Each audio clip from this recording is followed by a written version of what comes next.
As you know, your final project, Part 1, is due this week.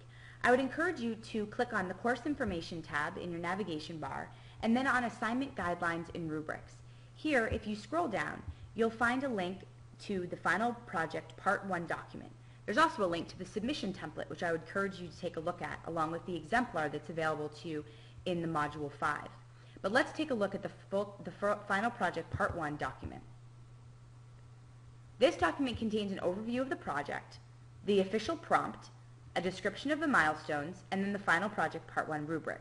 Now, I know it looks like a lot of content, but don't worry, we're going to break it down and you're going to see that most of this is work you've already completed.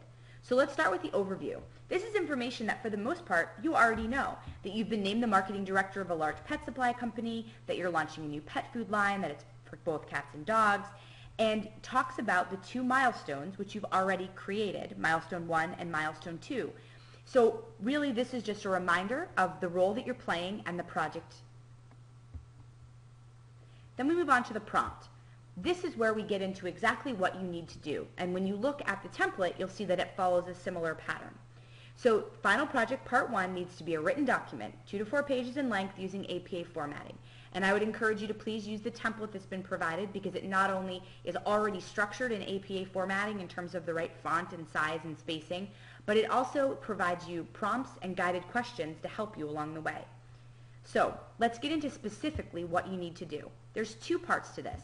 The first we call the initial overview, and you'll see this is broken down into 2 areas. The first is market factors, which as you start to read through, you'll realize is the work that you did for Milestone 1.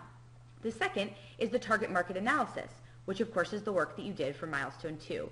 So while you may need to make some tweaks or some wording changes, the content for this entire first section is already been created by you and looked at by me. And so you can include it as is or with those minor tweaks and changes as you see fit. The second part of this paper is where you're going to be creating new content this week. That's the marketing strategy section. Here, I'm looking for you to identify the most important marketing strategies that you recommend that the company could use.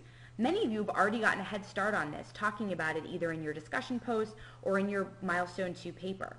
You're going to explain why you've chosen them and then outline the 4 Ps, the price, place, promotion, and product for each of the strategies you've identified. And you'll talk about how you can use those 4 Ps in your strategy. Then you're going to identify one marketing strategy that you recommend that your company avoid and explain why. And again, outline the 4 Ps for the strategy that you're not recommending. The next section just goes over the milestones. You don't even need to worry about that. The last part is the rubric, which I know is definitely long. However, if you look at it, the first several squares are going over your SWOT analysis and then over your target market. These are very similar to what you saw in the Milestone 1 and Milestone 2.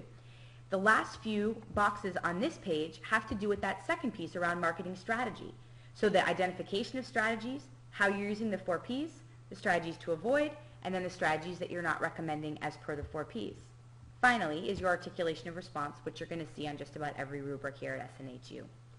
So that's this document in a nutshell. I would encourage you to take a look at it. This rubric, certainly, this is exactly how your paper will be graded. This is what I will be looking for in terms of how I'm going to be scoring your paper. So please take a look at this and let me know if you have any questions.